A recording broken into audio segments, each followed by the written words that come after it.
Je suis ravie de vous retrouver pour cette guidance Oracle Astro des signes des cancers et ascendant cancer. Alors, ce mois de juin, c'est le mois de renaissance pour vous, puisqu'à partir du 21 juin, le soleil passe dans votre signe, il quitte les Gémeaux, et on a Mars jusqu'au 11 juin, qui vous a donné un coup de boost, qui vous a donné envie d'avancer, parce que j'en suis persuadée, vous avez eu une période très difficile. Il faut dire que depuis 2 ans, il y a des aspects très durs avec le Capricorne. Et attention, aujourd'hui, il reste encore Pluton qui est campé dans votre dernier décan, en opposition bien sûr, en aspect négatif, qui peut mettre du désordre dans vos couples, dans votre relation aux autres aussi. Donc vous pouvez avoir des problèmes par exemple au niveau du boulot, vous aurez l'impression d'être incompris ou incomprise, donc c'est une période un peu compliquée. Et effectivement, ce Mars qui a été dans votre signe jusqu'à présent, jusqu'au 11, vous a donné l'envie de retrouver un équilibre, plus de douceur, plus d'amour, et vous a peut-être donné la force d'affronter certaines personnes ou de dire ce que vous aviez à dire. Mars va ensuite se positionner dans votre maison 2, dans le Lion, et c'est là que vous aurez envie de donner un coup du collier pour rentrer de l'argent, pour mettre en place des projets qui peuvent être immobiliers par exemple. Vous avez Vénus qui rentre dans votre signe le 3 juin jusqu'au 27 juin. Et là, par contre, on rentre dans une phase d'épanouissement amoureux. Vous allez voir, vous aurez envie d'amour, de douceur, de tendresse. Vous aurez la quête de l'amour vrai. Alors, l'avantage que vous avez, c'est que actuellement Jupiter est passé dans le signe du Poisson, qui est un signe harmonieux pour vous, qui est positionné dans votre maison 9. Et cette Vénus va rencontrer ce Jupiter en tout début de mois. Elle est déjà passée puisque nous sommes aujourd'hui le 4. Et effectivement, elle fait un aspect extraordinaire qui amène la possibilité de rencontrer son âme sœur. Alors même si ça ne se fait pas le 3 ou le 4, ça peut se faire courant du mois de juin. En tout cas, cet aspect est un déclencheur d'une belle passion amoureuse, d'une amour. C'est la rencontre de son âme sœur, et c'est ce que vous espérez. Parce que vous avez envie de quelque chose, vous voyez l'amour comme il doit être, c'est-à-dire sans agressivité, avec plein de douceur et de compassion.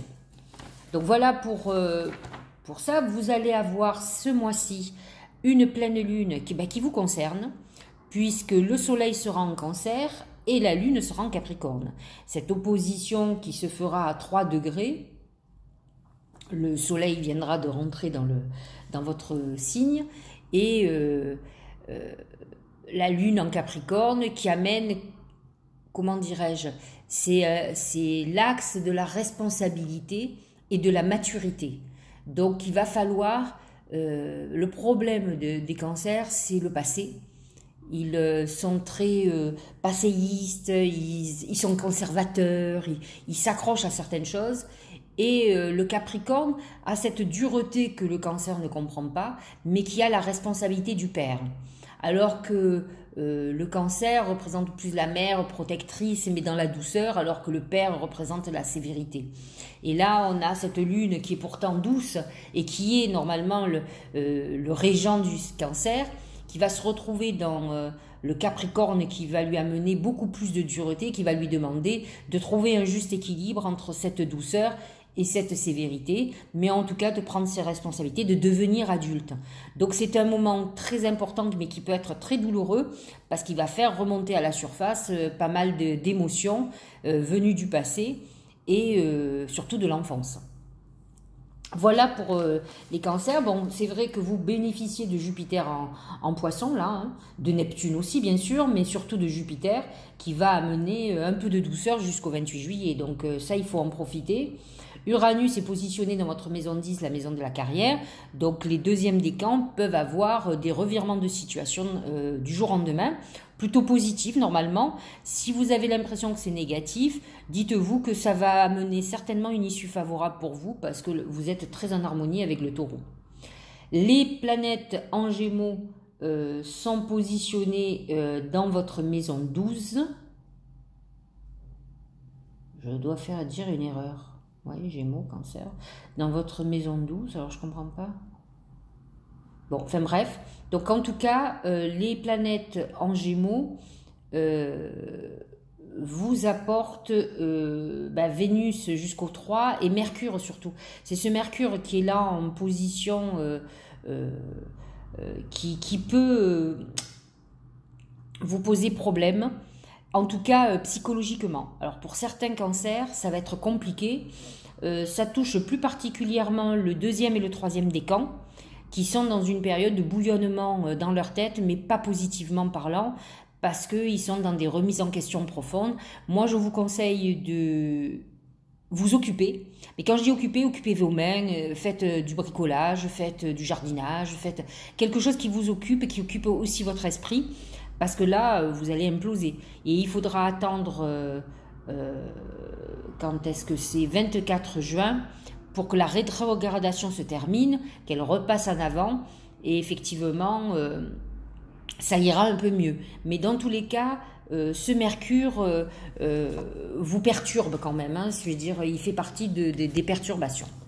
Alors, on va partir sur, comment dirais-je, les oracles, c'est le bélier.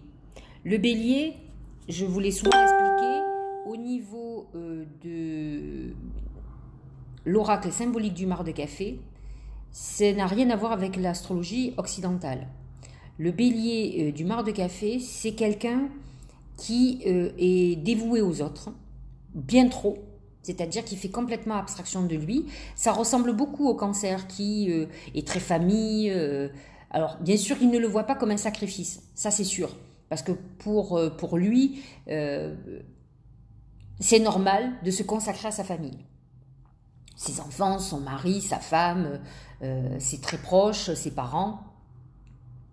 Mais il n'est pas improbable que vous soyez dans une époque où justement vous ayez besoin de vous occuper de vous. De toute façon, je l'expliquais en introduction. Vous allez, et si vous ne l'avez pas fait jusqu'à présent, vous allez avoir une pleine lune qui est un peu costaud, où effectivement on va vous demander de vous guérir, de vous replier sur vous-même, de régler certaines choses. Et ça va amener certainement une phase de rébellion, parce que vous aurez cette urgence au fond de vous occuper de vous.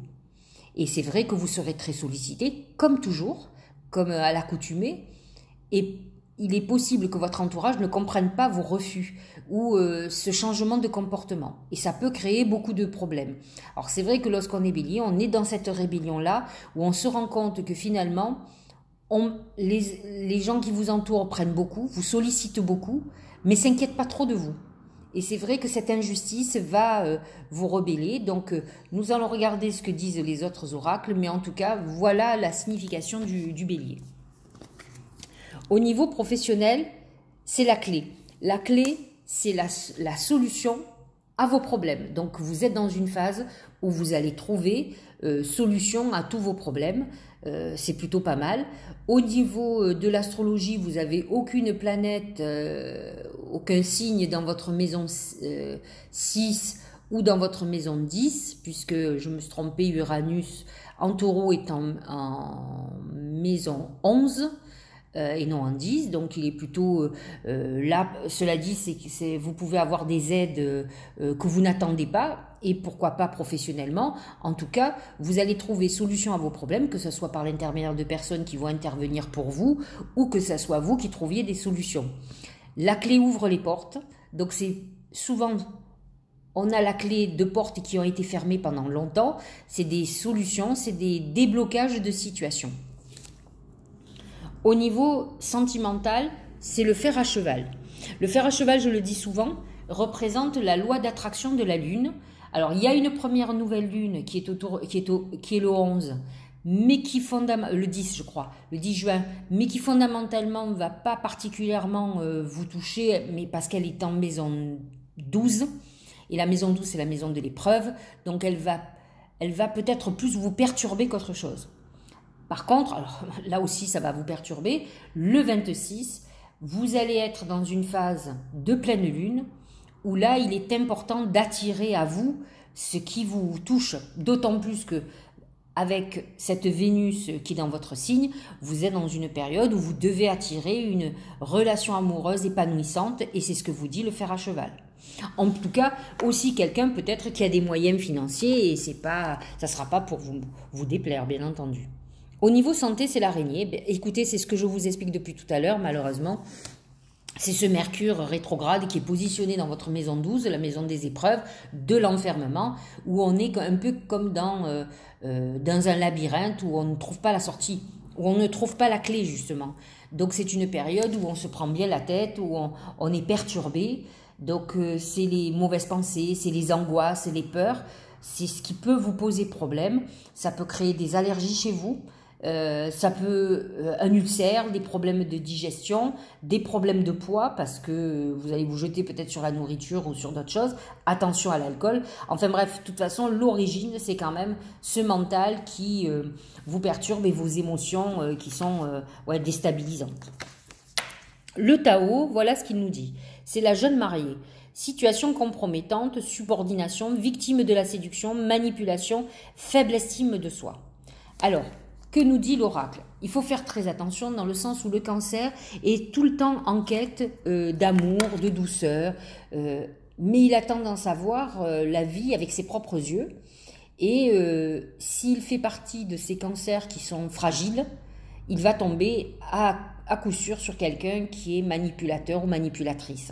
Parce qu'il ne faut pas croire qu'il n'y a que les hommes, il y a aussi les femmes. Donc, effectivement, le fait que vous ayez peu de confiance en vous, que vous soyez fragilisé, c'est ça ce travail qu'il va falloir faire. Dites-vous que si vous faites partie des personnes qui ont été manipulées, qui ont été avec des pervers narcissiques ou des perverses narcissiques, parce qu'il y a les hommes, les femmes là-dedans, qui a vécu beaucoup de perturbations au niveau de sa vie amoureuse, n'oubliez pas que les planètes en Capricorne qui ont été là l'année dernière, l'année d'avant, et qui sont encore là, puisque Pluton est toujours positionné dans votre maison 7, elle touche une transformation avec votre couple. Donc, et elle amène quand même quelque chose qui se détruit. Donc il va falloir, et c'est ce qu'on vous disait dans l'axe Cancer-Capricorne, c'est de devenir adulte. Parce que le problème des gens qui ont été sous manipulation, c'est qu'il y a un côté où vous vous êtes donné corps et âme à une personne en lui faisant entièrement confiance et en lui donnant un peu comme votre vie, c'est-à-dire que comme quelqu'un qui peut faire ce qu'il veut ou ce qu'elle veut de votre vie, de vous-même. Et là, il va falloir reprendre la maîtrise parce que vous pouvez être enfermé. Alors, soit vous l'avez été, soit vous l'êtes encore, mais là, vous êtes dans une période où il va falloir effectivement vous rebeller parce que vous avez besoin de retrouver votre authenticité et d'être vous-même. Donc, c'est une période très importante. Au niveau de l'oracle de l'intuition, c'est la découverte de soi, l'authenticité, je viens de vous le dire, et l'intégrité. En fait, il est là le problème, c'est que le Cancer est influençable. Quand on est influençable, c'est un problème beaucoup, alors pas tous les signes d'eau, puisque le Scorpion n'est pas très influençable par contre, puisqu'il a une personnalité bien trempée, mais à la différence du Cancer et du Poisson, qui peuvent être complètement malléables et adaptables, et qui s'adaptent un peu à l'autre, un peu pour lui faire plaisir. Moralité, il perd de son authenticité, c'est-à-dire de sa personnalité, il n'a plus de personnalité, il vit au travers de l'autre, et il s'oublie. Et là, ce que vous dit l'oracle, il vous dit, il va falloir retrouver ton authenticité, reprendre possession de ta vie, de ta personnalité et t'affirmer en tant que toi-même et non pas en la personne qui va faire plaisir à l'autre. On ne doit pas faire les choses pour faire plaisir à l'autre, on doit être soi-même. Et si les gens vous aiment, ils vous aimeront tel qu'ils vous êtes. C'est ça qu'il faut que vous compreniez et on vous demande de faire ce travail. Ça vous permettra effectivement de ne pas tomber sur des personnes qui vont vous manipuler, qui vont abuser de votre gentillesse. C'est ce que vous dit la fiancée, la jeune mariée. qui vous dit attention à la subordination, donc des gens qui font preuve d'abus de pouvoir sur vous, parce qu'ils vont toujours plus loin. Donc il va falloir vous rebeller, au risque que ça fasse des ruptures, que ce soit professionnelles, personnelles et familiales ou sentimentales, mais c'est pour votre bien-être, autrement ça va être très compliqué dans votre vie. Le deuxième oracle d'intuition vous dit s'ouvrir à l'amour et au non-jugement transforme tout. C'est l'ouverture, c'est un peu la clé. Voyez, on est dans la même chose, on est dans une période où les portes s'ouvrent et il va falloir saisir les opportunités. C'est très important et pour saisir les opportunités, il faut qu'en même temps vous soyez conscient et volontaire pour vous guérir, pour aller vers ce que vous êtes. Si vous aimez la douceur, arrêtez d'aller avec des gens qui sont agressifs, méchants avec vous, humiliants. Il faut que vous soyez, si vous aimez, je dis une bêtise, je ne sais pas moi, si vous aimez la montagne et que vous n'aimez pas la mer, excusez-moi, c'est la fatigue, n'aimez pas la mer, il faut arrêter de dire à votre mari ou à votre femme toutes les années que vous adorez les vacances que vous faites. Il va falloir que vous disiez que vous avez envie d'aller à la montagne et puis tant pis si on ne vous suit pas, il va falloir vous émanciper. Je veux dire, c'est difficile de subir pour plaire et vous verrez qu'en faisant ça, vous ne plairez pas plus, on ne vous aimera pas plus. Au contraire, on va vous en demander toujours plus, d'où on revient au bélier, où on va tellement vous en demander que vous allez imploser. Et c'est très intéressant de le faire à un moment donné. C'est dommage de le faire à la dernière minute parce que vous avez perdu beaucoup de temps. Mais bon, ça devait être comme ça. Il faut se dire que le temps, c'est vous qui l'avez fait. Vous avez un degré de supportabilité qui est arrivé à son paroxysme. Donc maintenant, vous vous éclatez.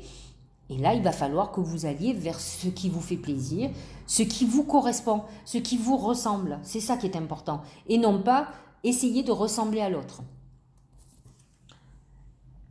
L'oracle de Gaïa, c'est la forêt enchantée, mystère, magie et émoi. C'est vrai que les cancers sont dirigés par la lune. C'est leur régent. Et la lune, c'est l'imaginaire, c'est la magie, c'est la loi d'attraction, c'est l'intuition, c'est la divination. Vous avez beaucoup de magie en vous. C'est vrai que vous êtes... c'est vous les contes de fées. Hein. Le conte de fées représente le cancer. Et en fait, peut-être avez-vous perdu tout ça. Et c'est ça qui vous fera avancer. Alors attention, je ne vous dis pas de vivre dans l'illusion, mais de retrouver cette magie de la vie et cette magie qui était naturelle chez vous. Vous croyez au conte de fées, moi aussi. Mais il faut croire au conte de fées avec lucidité. Le fait de croire au conte de fées vous amène beaucoup de magie dans votre vie, c'est-à-dire que vous pouvez vivre, effectivement, vous êtes dans une période idéale pour faire une rencontre magique, par exemple une rencontre d'amour. Mais il ne faut pas que vous mettiez l'étiquette conte de fées dans une histoire qui est déplorable où vous passez votre vie à pleurer, ou en tout cas à souffrir. Il faut que vous ayez quand même cette lucidité de vous dire que si vous vivez quelque chose de douloureux, c'est que quelque part la vie veut vous montrer ce que vous avez à guérir en vous. Ce ne sont pas ceux qui croient en la magie ou en conte de fées qui sont les plus malheureux. C'est ceux qui ne croient qu'en ça, qui ne voient pas la vie comme elle est. Moi, je crois en la magie de la vie, je crois en la magie de la terre sur laquelle nous sommes, qu'il y a beaucoup à l'univers, à mes croyances certainement. Et dans ma vie, j'ai eu assez de preuves pour me dire que ça existe, qu'on a une magie extraordinaire en nous, il suffit de trouver la manière de l'utiliser. Mais il est, à mon sens, très important d'avoir aussi la lucidité de savoir sur quelle terre nous sommes, comment est l'être humain. On en a un petit échantillon depuis le confinement. On voit ce qui se passe autour de nous, cette violence, la folie de l'homme, etc. Donc, et la cupidité aussi de l'homme, excusez-moi, parce que ça c'est très important. Mais quand vous regardez la nature, vous voyez cette magie. Ne serait-ce que le corps humain, c'est une magie. Quand vous voyez comment ça fonctionne, il y a un rouage extraordinaire, vous vous dites, mais quel est le créateur de tout ça? C'est extraordinaire. Tout est fait pour une raison, tout fonctionne, c'est organisé, on a un corps même qui s'auto-soigne. Donc c'est nous qui ne savons pas utiliser tout ça, puisqu'on utilise notre esprit à quelque chose de négatif, beaucoup plus qu'à quelque chose de positif. Donc il est très important que vous ayez quand même une certaine lucidité, mais que vous continuez à avoir ces rêves, parce que vous êtes bon là-dedans, et en plus, ça va vous aider à vous reconnecter à votre intuition, et d'utiliser toutes ces capacités que vous avez en vous. Mais surtout, ne perdez pas vos rêves, mais avec un brin de lucidité et non pas d'amertume comme j'ai pu le percevoir dans votre tirage. Il faut aller au-delà de ça et vous dire que vous n'êtes pas dans l'erreur, mais c'est les excès qui sont pas bons. Si vous croyez que tout le monde il est beau et tout le monde il est gentil, bien sûr que vous allez être déçu, ça c'est sûr. Il faut avoir cette lucidité d'être méfiant de l'autre parce qu'on est dans un monde pervers et tordu, où des gens vous disent blanc alors qu'ils pensent noir, vous disent qu'ils ont envie de faire du business avec vous et qu'ils vont vous escroquer. Il y a ça partout et on est dans une période de crise. Et effectivement, les escrocs, les manipulateurs, je dis escrocs au masculin, mais c'est féminin aussi, je vous rassure, les gens qui vont abuser des uns et des autres, et des gens qui ont des faiblesses, bien entendu, il va y en avoir pléthore. Donc il va falloir que vous vous protégiez de ça, mais que vous ne perdiez pas cette magie, c'est votre puissance, c'est votre force. Alors, le petit message de l'âme, se respecter, pose tes limites, écoute ta temporalité. Quand je vous parle tout à l'heure de perdre votre personnalité, c'est là, parce que quand vous vous adaptez à ce que veut l'autre, sans que l'autre ne puisse lui permettre de tenir compte de vos désirs, c'est-à-dire que vous vous adaptez à l'autre, vous faites abstraction de vous totalement. Là, vous ne posez plus de limites, vous donnez tout. Et donc, vous donnez l'autorisation à l'autre d'abuser. Parce que c'est ça, l'être humain. Vous lui donnez un doigt, il vous prend le bras. Ressens ce qui semble juste pour toi. On y revient. Le message est le même. Hein. Je vois que c'est assez extraordinaire. J'ai utilisé 1, 2, 3, 4, 5 jeux différents. Et on a les mêmes choses. Porte-toi le plus grand amour et la plus grande bienveillance dans chacun de tes choix et de tes décisions. C'est ça là, en fait. Respecte-toi, c'est la règle. C'est aime-toi. Si vous ne vous aimez pas, vous aurez besoin que l'autre vous aime pour vous. Mais ça ne marchera pas. C'est d'abord s'aimer, à juste titre. S'aimer avec ses qualités et ses défauts, qu'ils soient physiques ou mentaux. Essayer d'améliorer nos défauts. Nos qualités ne doivent pas, dans les excès, devenir des défauts. Mais à partir du moment où vous allez vous aimer, vous allez retrouver votre estime de vous et vous ne permettrez pas à quiconque de vous faire du mal. Parce que vous vous respecterez et vous vous aimerez. Et automatiquement, vous aurez des gens qui reconnaîtront ce que vous êtes et qui viendront vers vous dans la bienveillance et qui, eux, vous aimeront. Mais pas les gens qui vont abuser de votre faiblesse ou de cette fragilité qui fait que vous avez un besoin d'amour inconsidéré et qui vont abuser de ça sur vous. C'est ça votre faiblesse. Donc, il va falloir changer ça. Voilà. J'espère que vous aurez été éclairés pour ce mois de juin. Vous avez du boulot, mais vous avez des bonnes choses. C'est le mois de votre renaissance. N'oubliez pas, à partir du 21 juin et d'un démarrage d'une année, c'est votre 1er janvier à vous. Donc, profitez-en bien, mais travaillez, guérissez, allez vers ce que vous aimez et soyez heureux. Je vous dis à très bientôt.